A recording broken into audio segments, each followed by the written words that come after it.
నారాయణం మహాజ్ఞేయం విశ్వాత్మానం పరాయణం. ఆయన ఒక్కడే పతి.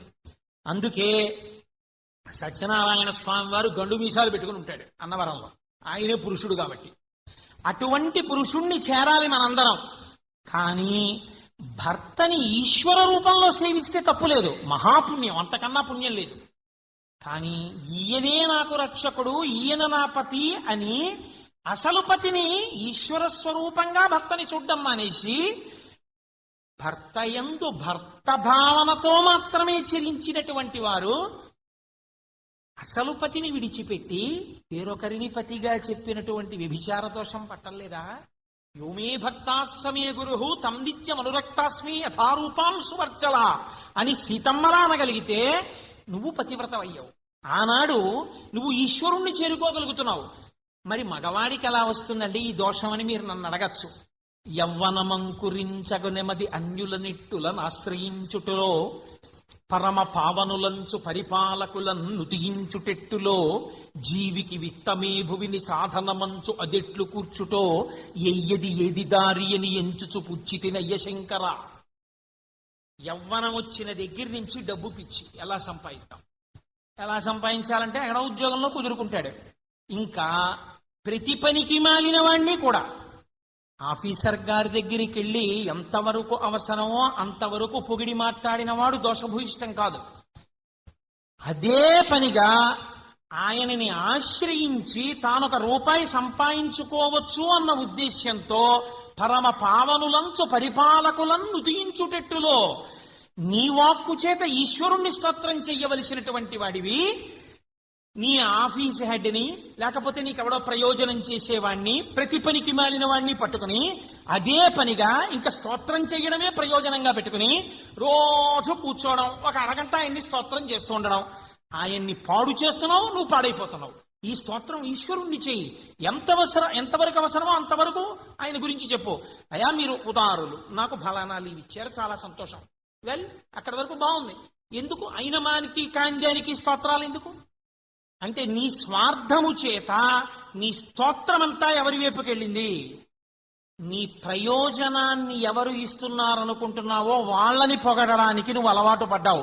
వాడు నాకు రక్షకుడు, భర్త, పతి అన్న నమ్మకం నీకు అలవాటు పడిపోయి ఆయన దగ్గర మంచిగా ఉంటానని ఇన్ఫ్లుయెన్స్ అని ఇంగ్లీష్లో దిక్కుమాలిన మాట. ఆయన దగ్గర మనకి ఇన్ఫ్లుయెన్స్ ఉంది సార్ అంటే ఆయన దగ్గర మనకి ఇన్ఫ్లుయెన్స్ ఉండడానికి ఏమిటో తెలుసా అండి కారణం? రోజు సంధ్యావందనం కూడా చేయడు, తెల్లవారగానే అక్కడే ఉంటాడు. అది ఓ గురువుగారు ఇంట్లో ఉంటే చాలా గురువుగారు అలా ఏం మాట్లాడ్డావు. గురువుగారు అలా పిచ్చ పిచ్చ స్తోత్రాలు అవి చేస్తే ఆయన ఏం ఒప్పుకోడు. గురువాక్యం చాలా కఠినంగా ఉంటుందండి. అన్ని వేళలా గురువు చాలా సాత్వికంగా మాట్లాడతాడని మీరు అనుకోకండి.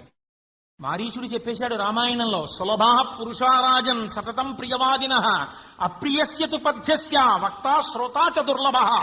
కఠినంగా మాట్లాడేటటువంటి ఉద్ధరించేటటువంటి వక్త, అది విని నన్ను ఉద్ధరించడానికి అలా మాట్లాడని నమ్మగలిగిన శ్రోత లోకంలో ఉండరని చెప్పాడు.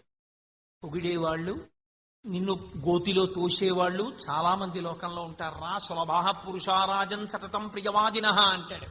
కాబట్టి ఇలా ఇతరులను స్తోత్రము చేసి వాళ్ళందరూ నాకు రక్షకులు, అధికారులు రక్షకులు, తల్లి రక్షకురాలు, తండ్రి రక్షకుడు, బిడ్డలు రక్షకులు, పక్కింటి వాడు రక్షకుడు, వాచ్మెన్ రక్షకుడు, తన కారు రక్షకురాలు, తన ఏసీ రక్షకురాలు, ఎంతమంది రక్షకులో. అసలు రక్షకుడెవడో వాడిని విడిచిపెట్టేశావు. విడిచిపెట్టి ఎవడి వలన నువ్వు ఇవన్నీ పొందుతున్నావో వాణ్ణి వదిలిపెట్టి మిగిలిన వాళ్ళందరినీ పొగడడం, ఎవరి వలన తాను బిడ్డల్ని పొంది ఎవరి పేరు పక్కన తన పేరు నిలబడి ఎవరి భార్యగా తానుండడం వల్ల ఇంత కీర్తిని పొందుతోందో ఆ పురుషుణ్ణి విడిచిపెట్టి వేరొక పురుషుడితో రమించినటువంటి జారత్వ దోషము నీయందున్నది. నీ జారత్వాన్ని చెప్పడానికి ఆయన జారత్వం చేసినట్టు నటించాడు. ఆయన చేసింది జారత్వం కాదు. మీరు రాసలీలలో పద్యాలు చూడండి, ఒక్క పద్యం చెప్తాను. వాళ్ళు వచ్చి అంటారు, ఆ గోపకాంతలందరూ కృష్ణుడి దగ్గరికి వచ్చి అన్నారు రాసలీలా సమయంలో, ఈశ్వర నీ పాద సేవకులకు సంసార భయము మాన్పి కామదాయి అయిన కరపద్మము మా మస్తకములను నుంచి మనుపు మీషా అన్నారు వాళ్ళు. నేను ఎప్పుడో చదివాను భాగవతం, ఈ మధ్య చదివానా. కాబట్టి వాళ్ళు అంటారు, నీ చరణ సేవకులకు సంసార భయము మాన్పి ఎవరైతే నీ పాదములను సేవిస్తున్నారో అటువంటి వాళ్ళకి సంసార భయాన్ని తీసేసి, వాళ్ళు అడుగుతున్నది సంసారం కామసుఖం కాదు, వాళ్ళు అడిగింది సంసార భయము మాన్పి శ్రీకరంపు పట్టు కలిగి, శ్రీ అంటే మోక్షం, మోక్షం ఇవ్వగలిగినటువంటి శ్రీకైవల్య పదంబు చేరుటకునై అన్నారు పోతన గారు. కాబట్టి మోక్షమీయగలిగినటువంటి నీ చేతిని మా మస్తకములను నిచి మనుపు మీష, మా తలల మీద పెట్టవయ్యా అని అడిగారు. వాళ్ళు కామం కోసం వెంటపడ్డారండి. కామం కోసం వెంటపడితే అంతమందో పురుషుడి వెంట పడతారా? పడిన అంగనా మంగనా మంతరే మాధవం మాధవం మాధవం చంతరే నంగన. ఇద్దరు పురుషుల మధ్య ఒక స్త్రీ, ఇద్దరు స్త్రీల మధ్య, ఇద్దరు గోపకాంతల మధ్య ఒక కృష్ణుడు, ఇంతమంది చుట్టూ చేరి ఆ సమయంబునన్ విభుడనంతుడు కృష్ణుడు చిత్రమూర్తి అయి చేసను మండల భ్రమణశీల పరస్పర బద్ధబాహు కాంతాసు విలాసమున్ బహువిధ స్ఫురితానన హస్తపాద విన్యాసము రాసమున్ కృత వియచ్చర నేత్రమనో వికాసమున్ అంటారు పోతన గారు.